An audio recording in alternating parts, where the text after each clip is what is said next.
of our Laguna Niguel family. Thank you all for being here. As we begin, I hereby ask all to rise for the presentation of the colors from the 1st Marine Regiment. March. Present. Arms.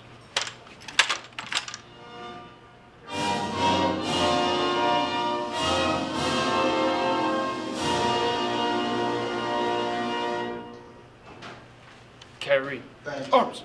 Can everybody please stay standing, and an invocation by the Honorable John Mark Jennings, Mayor Pro Tem. We stand before you tonight asking for your blessings on those assembled here, and especially upon those in whom the protection of others has been so rightly placed. Would you all please join me in pledge of allegiance to the flag of the greatest of the United States of America and to the republic for which stands one nation under God, indivisible, with liberty and justice for all. This small table set for one represents the frailty of life for each of us. We wish that these missing and fallen men and women of our armed forces could be present with us at this great tribute. The tablecloth is black to illustrate the uncertainty of our comrades' fate. The place setting of white plates symbolizes the purity of their motives when answering the call to duty. The white taper candle represents the light of hope and a family's eternal dedication to their safe return. The single rose reminds us the families and loved ones of our comrades in arms who keep the faith with these men and women who serve. The vase is tied with 2 ribbons. A yellow ribbon, a symbol of our loyalty and determination to wait for those who are serving away from home and search for those missing in action. And the red ribbon symbolizes the memory of those lost forever. An inverted wine glass is placed upside down to represent the toast our comrades cannot make with us tonight. And a slice of lemon wedge is placed on the bread plate to remind us of the bitter loss of life and separation from our brother and sister in arms. And finally, the sprinkle of salt spilled on the bread plate represents the tears of the loved ones who wait and miss our patriotic comrades. Finally, you'll notice the chair is empty and tilted, for they will not be joining us here this evening. It's our sincere hope tonight that these deployed, missing, and departed brave souls, true patriots who embody the Bible verse, "Greater love has no one than lay down one's life for his friends." Ladies and gentlemen, please remain seated and raise your water glasses and join me in a silent toast to these brave men and women, missing and fallen comrades, with a silent response.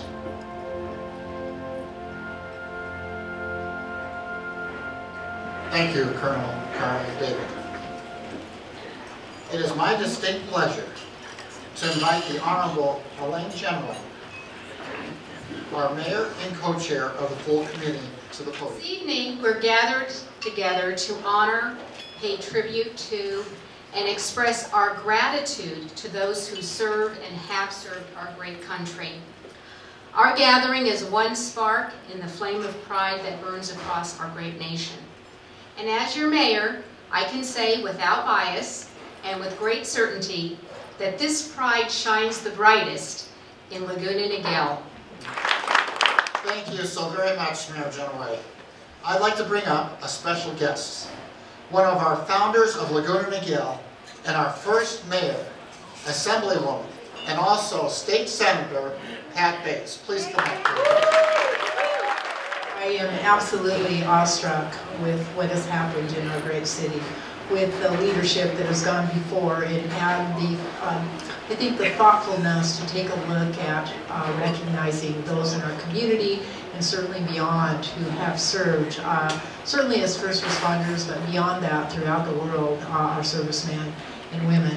We wouldn't have the opportunity that we have this evening at the many events I have attended over the last many years I've served as an elected official. The freedom to have a good discussion, good political debate. These are the things that our servicemen protect, that's in our Constitution. I remind myself of what our forefathers put into that. It's absolutely awesome how they were able to determine in those very early years the nature of human behavior and how we needed to rise above some of the things that are kind of innate in terms of survival and greed and all of that. to ensure that we had freedoms. And they put that into writing and they gave it as certainly a gift to all of us. And we've only been able to maintain that because of the servicemen and women that are here with us this evening. I don't know, Pat, for all she's done to our community. Former Mayor Robert Ming and President of the Laguna Niguel Military Support to share a perspective of our special thoughts of our community. But I remember when we founded this foundation at the beginning, it was because we made a choice and we wanted to respect the choices that we were seeing other people make. And the choices were those of our sailors and our Marines and our soldiers who made hard choices to take a lifestyle that's not as comfortable as some other people might choose. Thank you, Robert. Robert being for governor, huh? Thank you, Robert, for your thoughts. I want to especially thank you for your dedication to the work of the foundation and with all the work you've done in the background. Hope all of you have been busy checking out the silent auctions in the other room.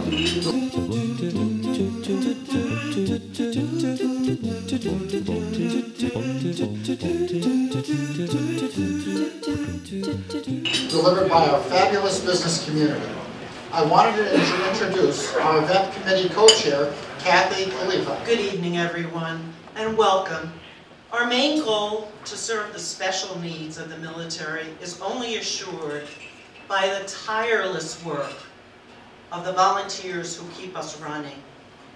At this time, I'd like to recognize the women of the Laguna Niguel Women's Club who have worked tirelessly. I've got to be able to thank our committee members. Frank McGrath just really helped out from beginning to end. Would you please stand up? John Ulrich, where are you? Please stand up, John.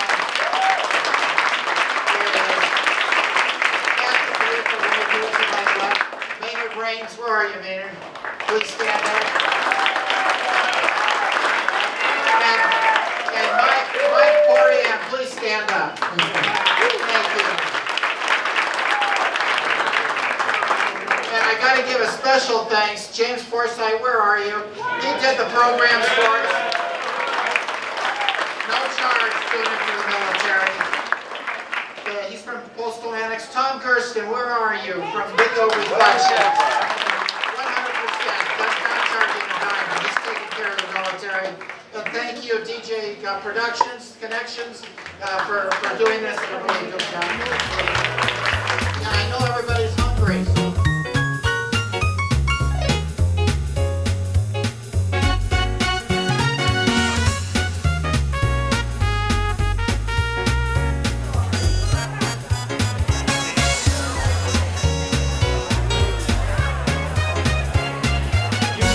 As you know, you sponsor 3 different units, and right now one of those is forward deployed to Stockdale. We, 1st Battalion, 4th Marines, will be forward deployed within about 2 weeks. I've got Marines and sailors who are deployed right now.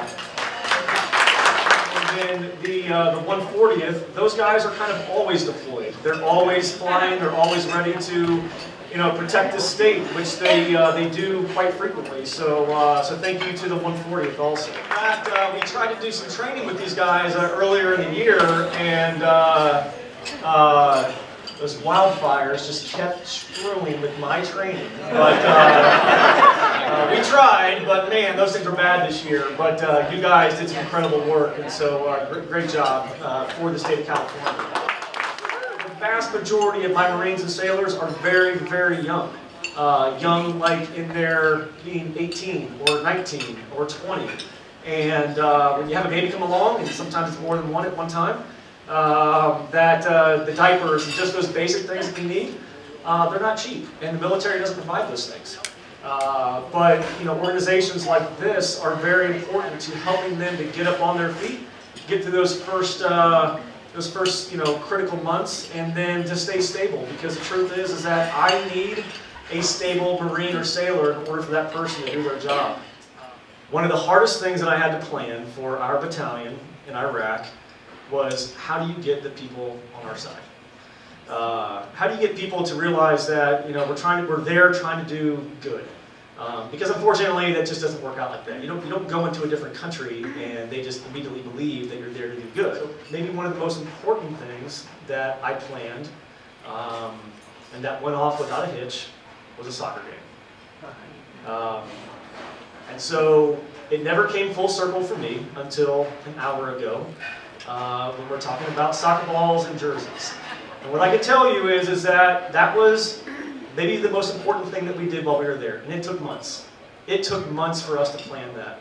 And what I'll tell you is that probably the hardest thing to do was to create something that was so high profile that everybody knew was happening.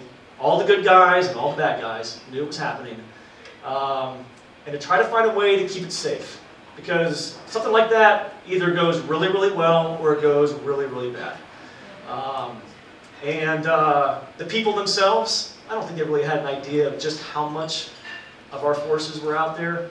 But what I'll tell you is that your soccer balls and your shin guards and soccer jerseys that were the focus of effort there on that field were surrounded by well over 1,000 Marines and sailors with several layers of defense. Nothing was going to get to that soccer game. And I'll tell you that it was a big moment. We all breathed a sigh of relief once the game was over and everybody kind of enjoyed a meal, and then we kind of got everybody back in. Your generous contributions played a big part in that. And thank you very much. Colonel Oliver.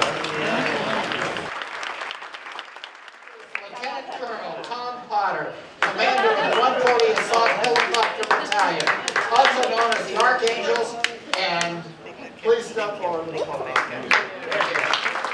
Niguel, Military Support Committee, distinguished guests, friends, thank you for your attendance here tonight and the opportunity to speak. Your support of the United States military is much appreciated. And as a nation, right now, we're in a time of rebuilding and modernization and advancing in another direction, as General MacArthur said. And as we're currently redirecting our efforts towards near-peer competition of China and Russia. Generally, I wanted to leave everybody with 3 thoughts. Number 1, expect the unexpected. 2, to learn from your experiences. And 3, to prepare for the future. One day, a friend of mine, I'd like to throw a little levity in here, Staff Sergeant Kenny Robb, who was running all the EOD missions for the entirety of Task Force 1AD, decided to, with one of his Air Force EOD explosive ordnance disposal brethren, decided to get rid of 400 pounds of slow burn rocket fuel. Well, there was one little problem with this plan, and that's the northwest winds out of Baghdad. So as they lit this pile of slow burn rocket fuel, one of those gusts of 30-knot winds came from northwest Baghdad. It became rapidly explosive. I was across the base that day and my teeth rattled in my head. I thought we'd been attacked. And General Dempsey, on the other end of the post, was sitting in his office as the old generals and mirrors exploded off his wall. Later that day, Staff Sergeant Robb was standing on the general's carpet as he explained to him. He'd heard nothing but good things about him up until that point, but was having trouble believing that they were in the same army. Thank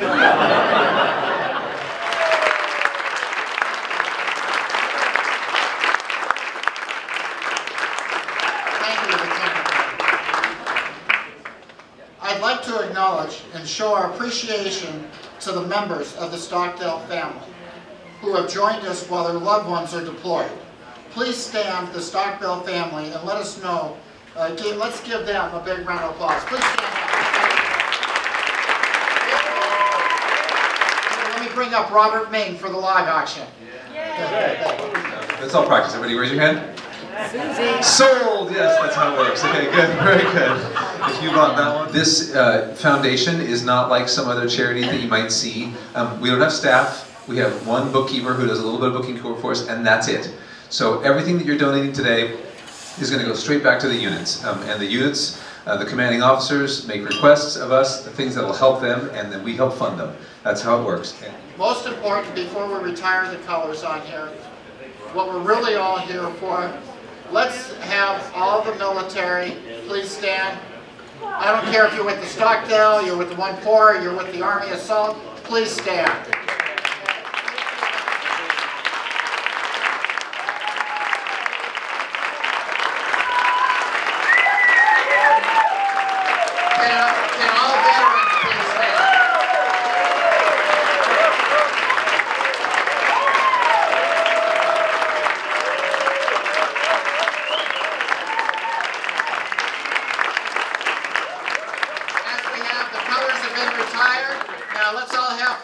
Yes, please. Let's... So fast.